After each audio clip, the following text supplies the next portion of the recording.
welcome to the Badger Politic. I'm Scott Stearns. My name is Paul Sickle. Hey, Paul, go Brewers. We've got the Cubs First tonight. Place, I guess. We're back. In. Up by half a game, so I believe it was the first percentage points. Half a game. Right. First time that the Brewers have shut out the Cubs at home in like 4 years, I believe. Yeah. Oh wow. Wait, we shut them out last year, but that was Wrigley. But not here. Not because they treat our place like they call it Wrigley Field North. Yeah, there is that. And I think the other night they were about 70 to 80% of the fan base. Yeah, which is disgusting. I think tonight it was a little more even, or it was just that they were quiet because the Cubs weren't doing anything. Right, they didn't have anything to cheer about. They had 2 hits. Yeah, I think the whole game. So it's I got to admit though, as a young parent, you yourself are too. Mm-hmm. It's not that easy to get out to the ball game. No, it's not like we got. And plus, those are higher price tickets. Yeah, I don't have season tickets. So I'm going Sunday. I'm going Sunday to the Father's Day game. So with my family. So that should hopefully be a good. Right. Good and that's the thing. I like to go out on the weekends too. Like the one game I went to this year was against the Mets. Yeah.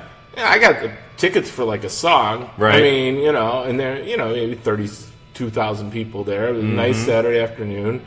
And, we beat up on the Mets, and it's kind of fun. Yeah. Now, it'd be more fun to watch the rival that you've actually got something to play for against, like pre-playoff atmosphere. New York is a bigger city than Chicago, but it's 800 miles away, whereas Chicago, the fans, some of them live among us. Did you know that? There are Cub fans among us in Wisconsin. I know I work with some, so it's a fact of life. I apologize for Fib Nation for calling you, all of you Cub fans. That is a real insult. Speaking of appropriate things to say, so we had a quote unquote summit in Singapore. Okay, I thought you were going to lead with the good news. Well, this is sort of good news, I guess. Well, I don't know. I mean, I think it's good news that it's happening, or happened. I always wanted to see Kim Jong-un and Donald J. Trump at the same table, because I always thought that those two men in particular share more in common than they are different. And sure enough, they look like they were 2 peas in a pod. It seems like they'd be really good childhood friends. Like they'd be 2 kids that got on really well. Now you throw in Dennis Rodman, Kanye West, my gosh, and maybe Kid Rock, and then you know how they have those shirts with all the famous communists, and they're having a party, Stalin, Lenin, Marx, I think Chairman Mao, what have you, and then they're all wearing party hats and drinks, and it's called the Communist Party. It's kind of cute and goofy, whatever. Yeah. No, but these guys are contemporary. Kanye, Kid Rock, throw in Ted Nugent. Yeah. Throw in Kanye, Ted Nugent, Kid Rock, Dennis Rodman, Donald J. Trump, and Kim Jong-un, and call it the totally fucking insane party.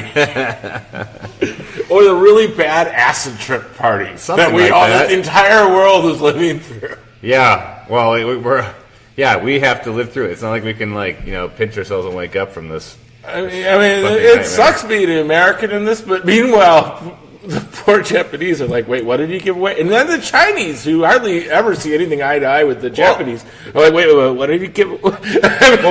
The Chinese have a horse in each camp on that one. Well, this is the thing, is that we have no details. We just know that they made a lot of pretty pictures, and Kim Jong-un is obviously thrilled to be on the same stage as the President of the United States, because it increases his stature and everything like that, and his prominence. But it's breaking tonight that apparently, according to North Korea media, Trump agreed to lift sanctions. Really? Yeah. I think he agreed to a pattern of it, just like Kim agreed to nuclear-free peninsula. Well, I don't know. I don't think. Well, then again, you never know. Maybe Trump just said, "What the hell? Here, have all the money you want." Here's the thing. The thing took a few. I heard Trump's like, "Can I build a condo here?" Actually, he literally said that. I'm sure he'd be thrilled to. He didn't actually say he was going to build one of his own, but he said that It's implied. I mean, so here's the weird thing. As much as I dislike Trump, this might be the one thing. I mean, every clock is right 2 times a day. Every broken clock, as they say. And this might be the thing, one of Trump's things. I mean, the other thing I was a little bit happy with were the steel tariffs, although I'm starting to have mixed... I certainly have mixed feelings, less than mixed feelings, about how he's approaching it with the G7. I think that the concept of steel tariffs and renegotiating the WTO stuff was something I was okay with.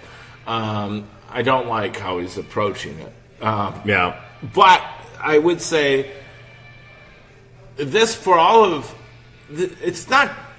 He's not doing it the right way, frankly, but he can't do it the right. He's doing it probably as best as somebody like basically a buffoon, can.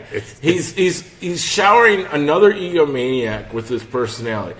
The danger here is that one of them chafes the other, and it goes really fucking horribly wrong. Right. And then it's like that's the rub. Back to where if you listen to our podcast last year, we were always afraid we were going to be at war with them right away. I mean, yeah. Well, apparently this thing took like 4 hours or something like that. It was very quick, and obviously a lot of this is just pomp and circumstance and stuff. But no, apparently the only people in the room. He wasn't taking notes. There were no ambassadors. It's not like the Secretary of State was. Nobody took notes. Well, so God knows what we agreed to. Well, that's the thing. Supposedly the only people could go wrong. What could possibly go wrong? The only people in the room besides Kim Jong-un and Donald Trump were the translators. Well, there better be a readout of some sorts. I don't know. And then they signed a document. They signed a document basically that probably just says let's keep talking. Well, pretty much. I mean, that was what the substance of what I read.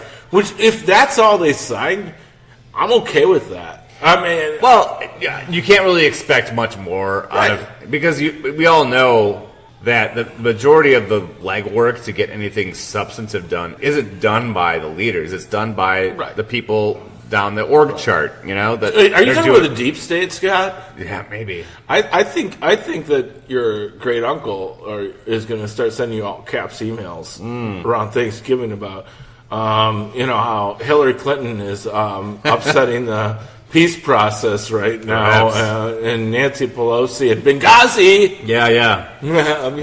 So they're all in it. You know what? John Kerry might have a little piece of this too. Yeah, you think so? Yeah, I'm just thinking what great Uncle Jack's angry Uncle Jack's email is going to say. It's just, the bottom line. He still writes in all caps. He's been writing in that ever since he discovered email in 2007.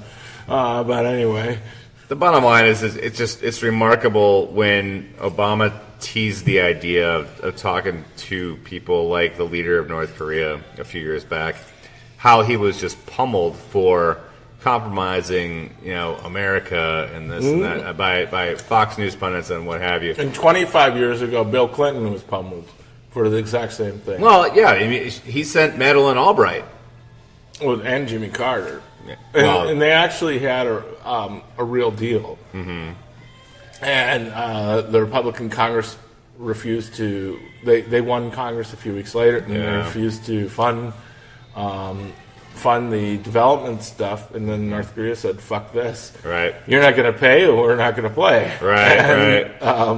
We're back to where we are. Back to square one. Right. I mean the deal evaporated partly because of the recalcitrance of the Republicans. Is it the proper use of the recalcitrance? Recalcitrance, not okay. Anyway.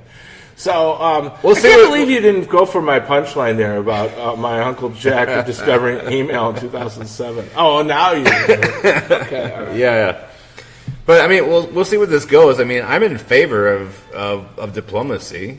I think it's what's the risk, It's probably the best Trump could do, given who he is. Yeah. The only risk now that I could think of, which is that it gives up the farm without any real leverage. Well, because he's supposedly he's got he's the art of the deal guy, but and then he'll say no, I didn't do that, and then it'll all Kim fall will apart. Freak the fuck out and start bombing people, or God knows what. Yeah. That would be the worst part about it, right? Well, yeah. Or we get more right.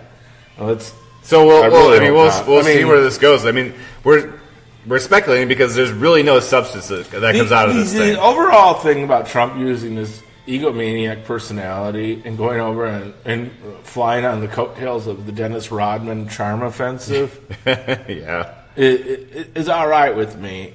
Did I list all the people that should be in the totally fucking insane party? Yes. So who do we got? I think we should throw Betsy DeVos in on that one too. Yeah. And while we're at it, Leah Vukmer. Did you see that episode of Vice by chance? No. Oh, it went into the Secretary of Education. Yeah, Betsy DeVos. It went into the whole state of Michigan education and how much the DeVosses have just completely undermined public education by the promotion of charter schools. That's a good segue because Michigan is across a great body of water named after Michigan. Now, I think our candidate for governor ought to demand some changes to the name of that lake. Yeah, otherwise, we better build a wall and make Michigan pay for it. make Michigan great again? No. I'm going to build a wall on the northern peninsula and make Michigan pay for it. All right. Unless they rename it Lake Wisconsin. I think that should be our Democratic candidate for governor's pledge. Got it. Okay. There were a number of primaries around the country. Not a gubernatorial primary. I was jumping the gun a little bit. Sure. Right. I think there were about 5 states or so that were holding primaries tonight. Wisconsin had 2 special elections. Real elections, not primaries. Right. They were actual special elections to fill vacant seats because the governor of Wisconsin, Mr. Walker, chose not to call for special elections until he got sued by Eric Holder. Yeah, and actually, the former Holder's in. Wait, multiple courts made these elections happen because he was not going to hold them. They were going to be held with the normal rotation in November, but at that point, because of when they would take their seats. Note to Uncle Jack, real quick. You got to remember to include Eric Holder in your all caps emails. If you can find the bold key. If you can figure out how to bold print, you're going to want to bold that one. Sure, anyway, keep going. Absolutely. So, and then Benghazi too. There was two vacant seats. Basically, the 1st Senate district and the 42nd Assembly district. Those were vacated a few months back, and so a very easy solution to that would have been to have. They were vacated because Scott Walker gave he appointed the Republicans who held those seats jobs. Yes, and he assumed that those were safe Republican seats. Mm-hmm. They would never have to worry about losing. Right. So then again, we had the special elections of voters weighed in, and this is with the gerrymander, which is heavy. Yeah. These are seats that went pro-Trump. Pro-Trump. Obama did actually scratch out a win in the assembly seat, narrowly over Romney. And he lost the Senate seat by 5 points, so reasonably narrowly under Romney. So interestingly, based on those results, swing-ish seats. Based on those results, though, what's interesting is that tonight we had Caleb Frostman, who's the Democrat out of Sturgeon Bay. Which is like the Door. If you're familiar with it is Door County. It's Door County. It's the capital of Door County. Yeah, Sturgeon Bay. It's county seat. Most populous area, and so Caleb Frostman is from Sturgeon Bay. He won over Andre Jacques, who's from De Pere, which is a suburb of Green Bay. Won by about 1,000 votes. So the current vote totals. If you're scoring at home, the Democrats picked up a Senate seat. Yes. Caleb Frostman won a seat the Republicans have held since 1976. Yes. So the first time in 42 years. So he won 14. Current vote count is 14,606 votes to 13,800. So it's a 51 to 49% win. 800 vote win. Yeah. And then which is about as well as you could do in a district Trump carried by almost 20 points. Well, that's quite the swing. Yeah, it's not as impressive as the Shatner swing. Yeah. However, there was higher turnout in this one. Probably because people sense the fall is coming. Republicans are saying hiding behind low turnout, but actually in the Shatner race back in January when she shocked the political world, and that was a national story. We talked about a Republican seat, yeah. a seat that had been Republican for 17 years, and she won it by 12 points. Yeah. The one thing a skeptic could point out is there were about 22 or 23,000 votes. This time there were 30,000. So, right. The skeptic is still, a good skeptic would still say 30,000 is way lower than even a midterm turnout, which is usually going to be at least 60, probably 70,000 or more. Yeah. But nonetheless, it's a victory. It is, and it's on huge. higher turnout Yeah. than the Shatner race. So it's showing that there is something to this blue wave. Plus, sure. I would argue this is a much harder seat for the Democrats to win. Well, given the history, than the Shatner seat was. Well, historically, like you mentioned, it's a conservative district, but it's also more gerrymandered than it's ever been before. Right. It's near Green Bay. Green Bay itself is a little bit swingish, maybe actually, but it doesn't really touch. Blue. It doesn't really touch Green Bay. It touches the suburbs, and it touches like part of Appleton. And then up into Door County. Barely. It does include little parts of the city of Appleton, but right. the most conservative parts generally. Yeah. And it includes like the most conservative suburban areas of Green Bay. Right. Like if there were the wow counties of Green Bay, that would be where it was for the most part. Sure. I mean, really, it'd be like the Muskego of Green Bay. I mean, Green Bay has some actually. Green Bay as a city does lean a little Democratic, as most larger cities do. And it has a couple suburbs that are like more moderate. Alloway, Bellevue, De Pere, Ashwaubenon, even Howard. Yeah. There was just a sliver of De Pere that was in it, and that was it. Okay. And it was like actually the more conservative part of De Pere that was in it. Well, that's where the Republican was from.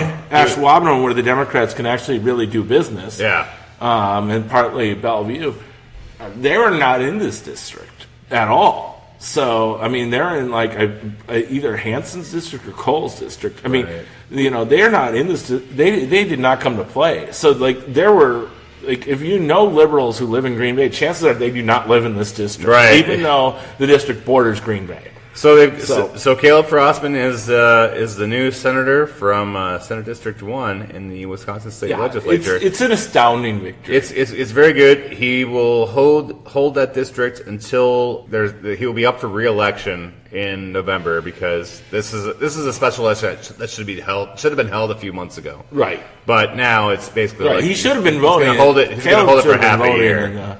Right, so he's got to run. He's got to run again. They're both running again. But you mentioned earlier tonight when we were talking prep, Andre Jacques has a primary on the Republican Unfortunately, side. I think. So potentially they may have a more centrist candidate. Andre Jacques is extremely conservative on social issues. Yeah. He mapped out the victory path. Yeah. And if we have a blue wave, he can easily hold the seat now. Right. I mean, if it's a blue, the hope. That's the hope, is that come fall, there should be enough coattails, people coming out to vote for governor, people coming out to vote for Tammy, for Senate, that he should be able to hold this and one. even if it's a blue... there's no primary on the Democratic side for in fall, because he'll be the incumbent. He won't hold it, though, if it's just a blue trickle. It'll actually have to be a blue... It'll at least have to be a blue wake of some kind. I mean, there'll have to be some wave action. I mean, it doesn't have to be the biggest wave, though, for him to hold it. So we should mention, though, like that the flip side of the coin tonight was... that's why I mentioned blue trickle. Yeah, was there was the other special election that was affected by Scott Walker not calling for elections to fill seats. Assembly District 42, which is in the south central part of the state, just north of Madison. John Plumer versus Ann Groves Lloyd. So the territory should be better for us. So I'm disappointed. Well, you would think, because it's suburban Madison, that Madison's way more liberal than Green Bay. Yeah, right. So you would think that that just inherently that she would have the upper hand, but now in her defense, though, it's not. It doesn't. Like, that area bordered Green Bay, included parts of Appleton, and included Door County, the area we want. Whereas this area actually doesn't border Madison, as far as I know. Wow. It's pretty far north of. And Madison. that may be everything you need to know there. It's more up in farm country. It does include Columbia County, which has been trending blue over the last couple of decades, which is kind of like the area between, say, Wisconsin Dells and like Lodi. It includes, I think, Portage. It's been an area. Clinton narrowly lost it to Trump by like a few votes, very small number of votes. Obama carried it in convincing fashion. I think Tom Barrett carried it in the recall. So that's a little disheartening, and then the fact that the Republican carried this district, and the numbers as they broke down was Plumer had 5,713, Lloyd had 4,834, so that's a 53 to 45% breakdown, votes, right. And then third parties made up. We lost by 900 votes. Yeah, shit. That is bad. Yeah, I mean, it seems like that's. I don't know if that's a matter of there wasn't a good ground game, or if it's a reflection on the candidates. I don't honestly know. So what I heard was ground game was outrageously excellent.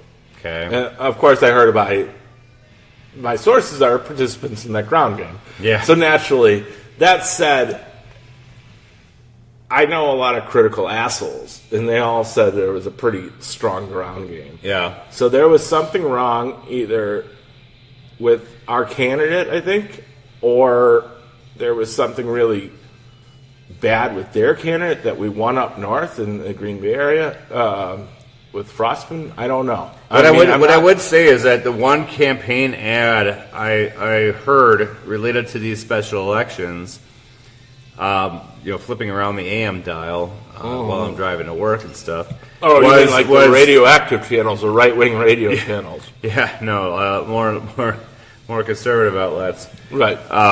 Is that there was a PAC that was running an ad against Ambrose Lloyd to the tune of the Addams Family, which was a hideous ad, but obviously very memorable because I'm remembering it, a week later after hearing it. Mm-hmm. And it was just, calling her out for voting for a socialist, and obviously referencing probably her support for Bernie Sanders, right? And some. And so some she's an outspoken leftist. They honor her tweets and stuff, right? And, she said something like where she compared the election of Trump to, the ascension of Hitler, which frankly, that's not helping if you're running in a district like this. Obviously, in fairness, I've thought the same myself at times, of course. And probably most of our listeners feel pretty close. Probably, but it's. I'm not saying that that's how I feel. In the context of an election like this, it's not going to help the case. Yeah, there are certain elements that do remind me of fascism. What's going on right now? Well, we could spend several other podcasts talking about right. those or we could just listen to the previous 53 or 54 that we have. Maybe. I don't know.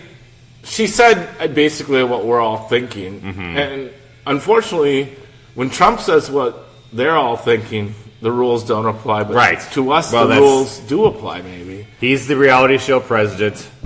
We don't host reality shows. And as much as we want to comfort ourselves and say, hey, this is a gerrymandered district, Obama did carry it by 3 points 2 years after the gerrymander. So that must not be... That's not a great gerrymander. That's the troubling aspect of it. So yes, Trump romped to a 14-point win there 2 years ago. So this one will be up again in fall? Yeah, the same candidates, too. So same candidates. I don't know if there's primaries, or are we expecting... No, I don't think so. No. So we'll see if the results are the same.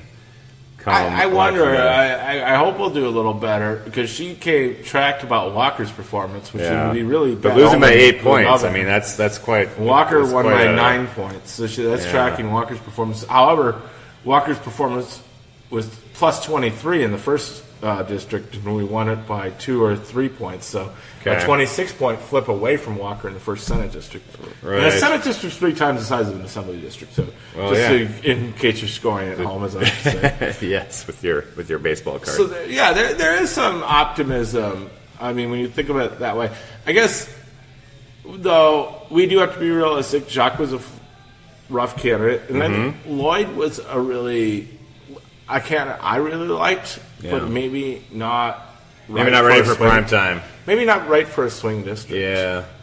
If she's running on the west side of Milwaukee or Madison or even in the city, it would have been a different story. Even in the city of Green Bay or Appleton or Racine or somewhere like that, she could do it probably because it was heavily Democratic in those areas, but not where she was. And I think I don't want to get into the governor's race right now, except to say that the Wisconsin's Choice poll did narrow it down to 4 candidates. Yeah. They were Kelda Royce, Malin Mitchell. Tony, no, he missed the cut, interestingly, but Kathleen Weinhaut made it. Yeah. And Mike McCabe.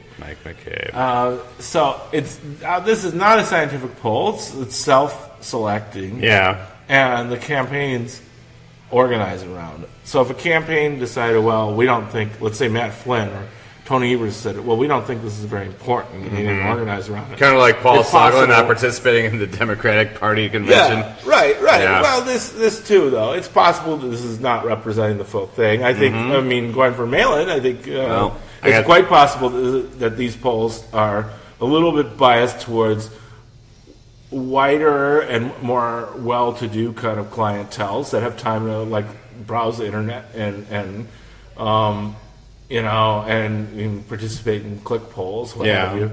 I mean, I'm pretty sure it's not representative of lower income people, especially non-white people. Yeah, no, I think you're right. There. Yeah. That said, it was a really good showing for all 4 candidates. Mm-hmm. I probably. So what were the results? Nobody said who won. Oh, we don't know. It just said the final 4. I would suspect Kelda came out on top. Yeah. I wouldn't be surprised if it wasn't McCabe that came out on top, though, too. Yeah, I think that's a long shot. But Kelda and McCabe, I could put them both in this basket, though. I'm wondering if they're a little bit like 2 Ann Groves Lloyd, where their profile will be seen as too liberal and too out of touch with Wisconsin in a way that I think Mitchell and, I hate to say it, Weinhaut even aren't, in a way. I mean, I'm more of a progressive, but this Ann Groves Lloyd thing does. It gives you pause a little bit to kind of reassess kind of where we are. I mean, she's totally a candidate I would want to represent me. Yeah. And so I was thinking about, Kelda on policy is probably closest to me. However, on electability, I got questions. Sure. And I mean, I just think somebody who's a Madison liberal who ran to the left of Mark Buchanan in the primary for Congress. That could be a potential campaign. Mark Buchanan's one of the most left-leaning people in Congress. Openly gay and but also progressive on a lot of stuff. Oh yeah, I love Mark, including trade and all sorts of stuff. But so I would suggest that as much as we all are enthused by Kelda, we should take pause, and the same definitely applies to Mike McCabe. You have to meet voters where they are. You can't just change everything overnight. But I feel I do come back to what I said last week. I do feel like it is. It still feels like a Kelda versus Malin race right now. I think McCabe's maybe still in it. I just don't. I don't. Yes, he is still in it, obviously, but I just don't feel like he has the name. I feel like the names right now that people are aware of that are kind of loosely paying attention are Tony Evers, Malin Mitchell, Kelda Royce. I'd watch Evers a little bit. Of course, he's the statewide elected candidate. You cannot. I'd keep the sneak guy out on Wax. I think Gronick is done. I think Flynn's done. I think Soglin's done. I think Pate is done. I think you got to keep a little bit of eye on Weinhaut because it shows organization that she was able to. Nobody saw her place in this poll. Right. The Democratic kind of establishment was totally. They were not for her. There's time for a dark horse, but I mean we're at mid-June. We're less than 2 months away from this thing. It's. Do you know what the rules of primaries are? There are no rules. 2 months. I mean, have you ever looked at those? Go back and just Google, say Obama, Clinton polls in 2008 in Iowa in the Iowa caucus. They're all over the freaking place. It only started looking like an Obama victory 5 days before it happened. Go back to 2004. You see the same thing. I know this. I learned this the hard way. I was working for Howard Dean. Yeah. And we were ahead by 11 points 8 days out. And then I showed up, and then we lost by more. I think I killed. I think I sunk it. Your fault. And then man. he screamed and he said, "Ah, we're gonna go to Texas and Nebraska." Ah. So with that, I say forward. We're gonna go forward. See you next week, everybody. Bye-bye. Forward.